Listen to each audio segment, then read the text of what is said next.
শিক্ষার্থীরা, আশা করি তোমরা ভালো আছো, আমি ভালো আছি। আজকে তোমাদের জন্য নিয়ে হাজির হয়েছি English grammar simple to complex সেন্টেন্সের রূপান্তর। তোমাদের কিভাবে সিম্পল থেকে সেন্টেন্সটাকে কিভাবে কমপ্লেক্স সেন্টেন্সে রূপান্তর করতে হয় সেই প্রক্রিয়াটা নিয়ে আমি আজকে হাজির হয়েছি। খুব সুন্দর করে তোমাদের বোঝানোর জন্য চেষ্টা করব। তোমরা যদি আমার চ্যানেল নতুন হয়ে থাকো, অবশ্যই চ্যানেলটা সাবস্ক্রাইব করো এবং বন্ধুদের সাথে শেয়ার করে দাও। তাহলে আমি যে অন্যান্য ক্লাসগুলো দেবো সেগুলো দেখে তোমরা অবশ্যই উপকৃত হতে পারবে। So let's start. আমি এখন তোমাদের দেখাবো সিম্পল টু কমপ্লেক্স সেন্টেন্সের রূপান্তর প্রক্রিয়া। ওকে, দেখো, প্রথমে যখন পরীক্ষায় আসা উপরোক্ত যখন পরীক্ষায় আসা কোনো প্রশ্ন উপরোক্ত ছকের কোনো রুলে পড়বে না, তখন সেখানে রিলেটিভ ওয়ার্ডস দ্বারা সিম্পল টু কমপ্লেক্স সেন্টেন্সে রূপান্তর করতে হবে। এবং তোমাদের মনে আসছে নিশ্চয়, আমি এই গ্রামারই সিম্পল থেকে কমপ্লেক্স এটা রূপান্তর করার জন্য অলরেডি আগে একটা ক্লাস দিয়ে দিয়েছি। সেই ক্লাসের নিয়ম অনুযায়ী যদি না পড়ে, তাহলে তোমাদের অবশ্যই এই ক্লাসের নিয়ম অনুযায়ী রিলেটিভ প্রোনাউন দিয়ে কীভাবে সিম্পল থেকে কমপ্লেক্স করা যায় সেই প্রক্রিয়াটা আজকে তোমাদের দেখাচ্ছি। এটা হচ্ছে দ্বিতীয় পর্ব। আমি অলরেডি প্রথম পর্বে তোমাদের দেখিয়ে দিয়েছি সিম্পল থেকে সিম্পল থেকে কম্পাউন্ড থেকে কমপ্লেক্স করার প্রক্রিয়াটা আমি তোমাদের দেখিয়ে দিয়েছি, এটা প্রথম পর্বের ক্লাসে। আজকে তোমাদের দেখাবো রিলেটিভ প্রোনাউন দিয়ে কিভাবে সিম্পল থেকে কি করতে হবে কমপ্লেক্স সেন্টেন্সে রূপান্তর করা যায় সেই প্রক্রিয়াটা আমি তোমাদের দেখাবো। এবং অলরেডি ওই নিয়মে যদি তোমাদের না পড়ে, তাহলে তোমাদের অবশ্যই এই নিয়মে করলেই তোমাদের আশা করি তোমাদের কমন পড়ে যাবে।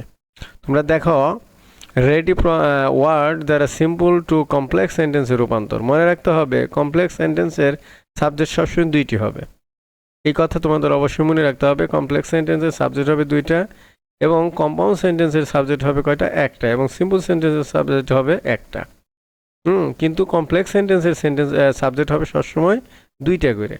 এখন তোমাদের এটা মনে রাখতে হবে, ব্যক্তির ক্ষেত্রে যদি হয় হু অবলিক হোম দ্বারা প্রকাশ করতে হবে। অবস্থা এবং উপায় হলে অবশ্যই তোমাকে হাও দ্বারা প্রকাশ করতে হবে। অবস্থা এবং উপায় হলে অধিকার বোঝালে হুজ দ্বারা প্রকাশ করতে হবে। এবং পরেরটা তোমরা দেখো, তথ্য বোঝালে হোয়াট দিয়ে প্রকাশ করবে, স্থান বোঝালে হোয়ার হবে, এবং বস্তু বোঝালে হুইস হবে, সময় বোঝালে হোয়েন হবে, এবং সে অবলিক বিষয় বোঝালে হোয়াট হবে, সে অবলিক বিষয় বোঝালে দ্যাট হবে, এবং কারণ বোঝালে হোয়াই হবে। এগুলো তোমাদের অবশ্যই স্ট্রাকচার, এই কথাগুলো অবশ্যই মনে রাখতে হবে। তোমরা তাহলে সহজেই করতে পারবে ইনশাল্লাহ। এখন দেখো, প্রথম যে নিম্নে কিছু উদাহরণ দেওয়া হলো সিম্পল। এটা আমি সিম্পল থেকে তোমাদের অবশ্যই কমপ্লেক্স সেন্টেন্স দেখো। যে প্রথম সিম্পল লাইনটা লেখা হয়েছে, তারপর আমি কি করছি, এটার কমপ্লেক্স সেন্টেন্সটা করে নিচ্ছি। দেখো, সিম্পল সেন্টেন্সে আই মিট লার্নড ম্যান। এখানে দেখো, আমি যে সময় কমপ্লেক্স করব সেই সময় নিশ্চয়ই তোমাদের মনে আছে দুইটা সাবজেক্ট হতে হবে। দেখো, আই ঠিকই আছে, এখানে মিটও ঠিকই আছে। দেখো, আই মিট এ ম্যান এই পর্যন্ত ঠিক আছে। আই মিট এ পর্যন্ত ঠিক আছে। দেখো, ম্যানটা আমি এখানে নিলাম। এটা যেহেতু একটা ব্যক্তি, সেজন্য আমরা কি করছি, হু ব্যবহার করছি। এবং এর একটা টেন্স প্রেজেন্ট টেন্সে পড়ছে, সেজন্য এখানে ইজ ব্যবহার করছি। আর লার্ন তো এখানে অলরেডি দেওয়াই আছে। দেখো তোমাদের তাহলে কি হলো, I meet man, I meet এখান থেকে নেওয়ার পর আই ম্যান নেওয়ার পর তারপর কি করলাম, আমরা যেহেতু এটা ব্যক্তি দ্বারা প্রকাশ করা হয়েছে সেজন্য হু ব্যবহার করছি। এবং তারপরে এখানে প্রেজেন্ট টেন্সে পড়ছি, সেজন্য আমরা কি করলাম, ইজ ব্যবহার করলাম। আর বাদ বাকি দেখো ঠিকই আছে। পরে দেখো, পরেরটা দেখো, I saw a dead cow on the road. আমি রাস্তায় একটি মরা গরু দেখলাম।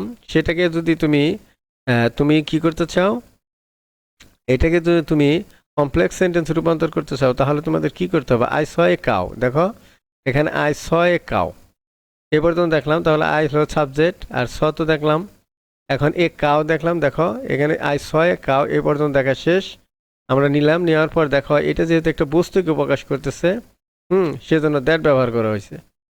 তারপর ইজ ব্যবহার করেছে, টেন্সের প্রেজেন্ট টেন্সে পড়ছে সেজন্য। আর এই দেখো, dead cow, date on the route, এখন পরের টুকু দেখো ব্যবহার করা হয়েছে। তাহলে নিশ্চয়ই সাবজেক্ট গঠন, সেন্টেন্স গঠন করতে তোমরা নিশ্চয়ই জানো সাবজেক্ট লাগবে, ভার্ব লাগবে এবং অবজেক্ট লাগবে। এখন এখানে হচ্ছে সাবজেক্ট হচ্ছে আই, এবং অবজেক্ট হচ্ছিল কি, সাবজেক্ট ভার্ব হচ্ছে কত, স, এবং এ কাউ, অবজেক্ট হচ্ছিল এ কাউ। তোমরা এটা নিশ্চয়ই বুঝতে পারছো। তারপর একটু দেখাও, তোমাদের দ্যাট ব্যবহার করা হয়েছে, এটা কাউটাকে বস্তু হিসেবে বিবেচনা করা হয়েছে। On the root. ক্লিয়ার? আশা করি তোমরা বুঝতে পারতেছো। পরেরটা দেখো, simple, he is an honest man. সে হচ্ছে একজন সত্যবাদী লোক। তাহলে আমাদের এখানে কি করতে হবে, হি পাইলাম।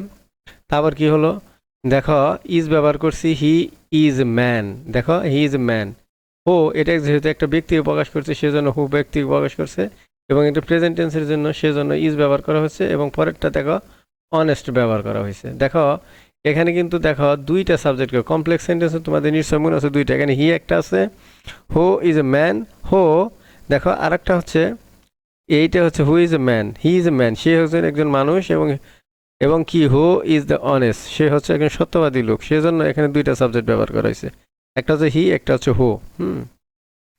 পরেরটা দেখো সিম্পল সেন্টেন্সে দেখো I am looking for her, I am looking for her, এখানে দেখো আমি একজন লোক তাকে খুঁজতেছি, কারণ হার এখানে মেয়েদের প্রকাশ করে সেজন্য দেখো সি ব্যবহার করা হয়েছে। হ্যাঁ ইজ দ্য ম্যান, সে এটা কিন্তু প্রেজেন্ট টেন্সে পড়ছে। দেখো তোমাদের নিশ্চয়ই এখানে সাবজেক্ট আছে, তারপর অক্সিলারি ভার্ব ব্যবহার করা হয়েছে এবং পরে কি ব্যবহার করা হয়েছে ম্যান, দ্য ম্যান ব্যবহার করেছে, তাহলে শি ইজ দ্য ম্যান, একজন ম্যান মানে মানুষকে প্রকাশ করা হয়েছে, সে হচ্ছে একজন মানুষ, হোম এটা যেহেতু একজন ব্যক্তিকে প্রকাশ করেছে সেজন্য হোম ব্যবহার করা হয়েছে এবং আই এম লুকিং ফর লেখছে আই এম লুকিং ফর, দেখো এই পর্যন্ত নিয়ে নেওয়া হয়েছে। ওকে সুপ্রিয় শিক্ষার্থী দেখো এখানে সাবজেক্ট কিন্তু দুইটা আছে, শি আছে এবং আই আছে। হ্যাঁ তারপর সিম্পল সেন্টেন্সে দেখো আরেকটা আছে I know his birth place, আমি তার জন্মস্থান জানি, এইটাকে কিভাবে আমরা কমপ্লেক্স করতে পারি, দেখো I know the place, I know the place এই পর্যন্ত দেখো আমাদের ঠিক আছে। এখন রইল কি বাদ, হিজ বার্থ এইটু পর্যন্ত বাদ রইল। এখন তোমরা জানো কোন স্থান প্রকাশ করলে নিশ্চয়ই সেখানে কী ব্যবহার করা হয়, আর ব্যবহার করতে হয়। এবং তারপরে দেখো আমরা কি ব্যবহার করছি হি, দেখো I know the place where he was born, এই যেহেতু একটি ছেলেদের প্রকাশ করছে, এখানে একটা ছেলেদের প্রকাশ করছে সেজন্য হি ব্যবহার করা হয়েছে। এবং অতীতকালের ঘটনা, আমি তার বার্থ মানে জন্মস্থান জানি, এটা কিন্তু একটা অতীতকালের ঘটনা সেজন্য ওয়াজ ব্যবহার করা হয়েছে, ওয়াজ ব্রন।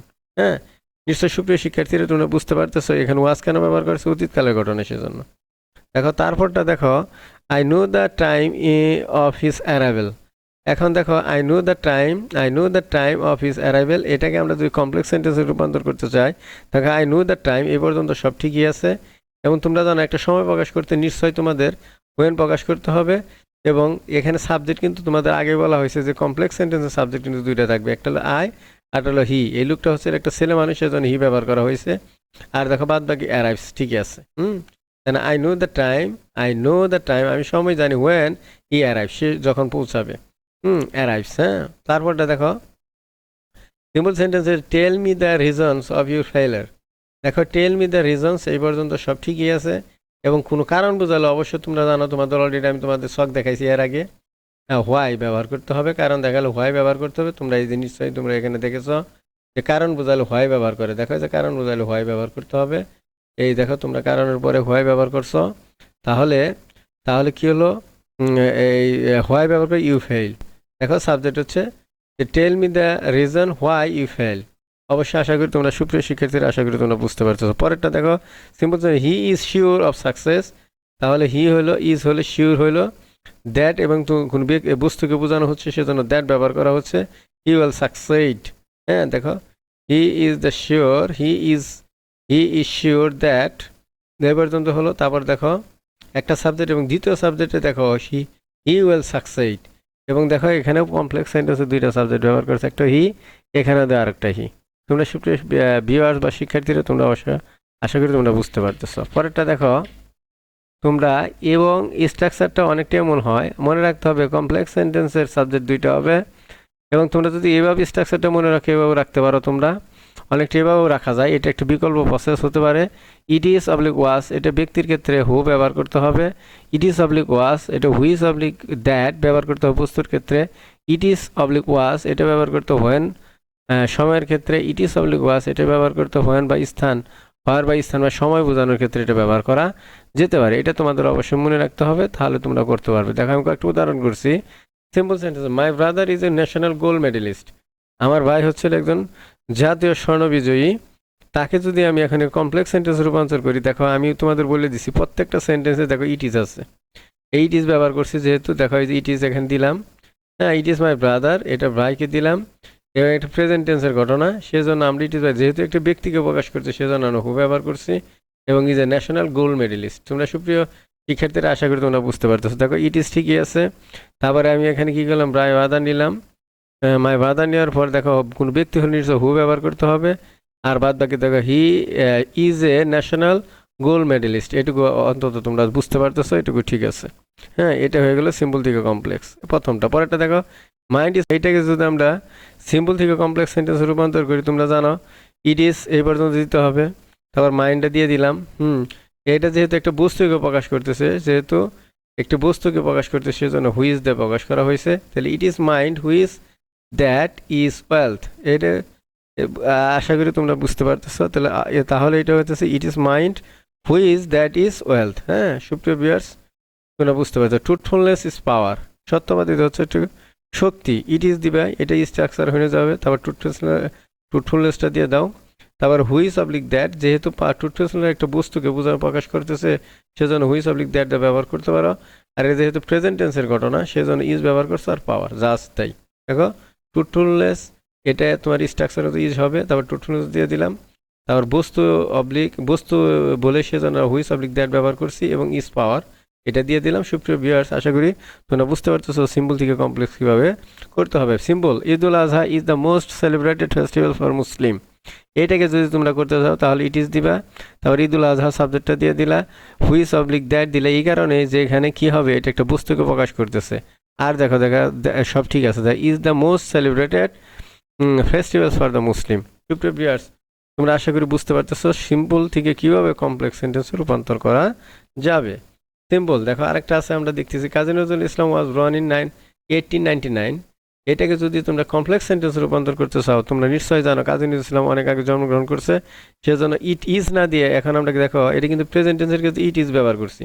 এখন কিন্তু আমি দেখো এখানে ইট ওয়াজ ব্যবহার করছি, কারণ এটা পাস্ট টেন্সের ঘটনা, সেজন্য ওয়াজ ব্যবহার করলাম। দেখো 1899 হোয়েন, এটা একটা সময়কে প্রকাশ করছে, সেজন্য আমরা হোয়েন ব্যবহার করছি।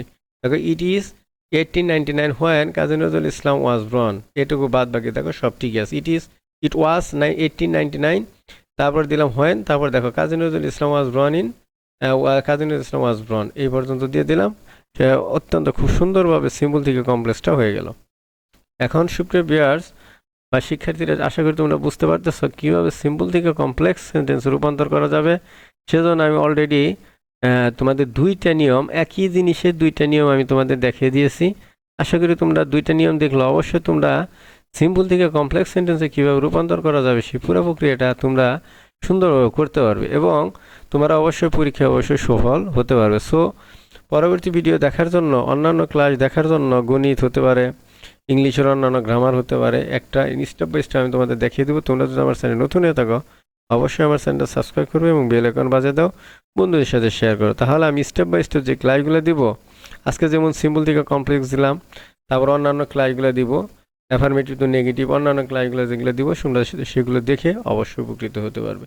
পরবর্তী ক্লাস দেখার জন্য অবশ্যই শুভকামনা রইল। আজকে এই পর্যন্ত থাক। আসসালামু আলাইকুম রহমতুল্লাহ।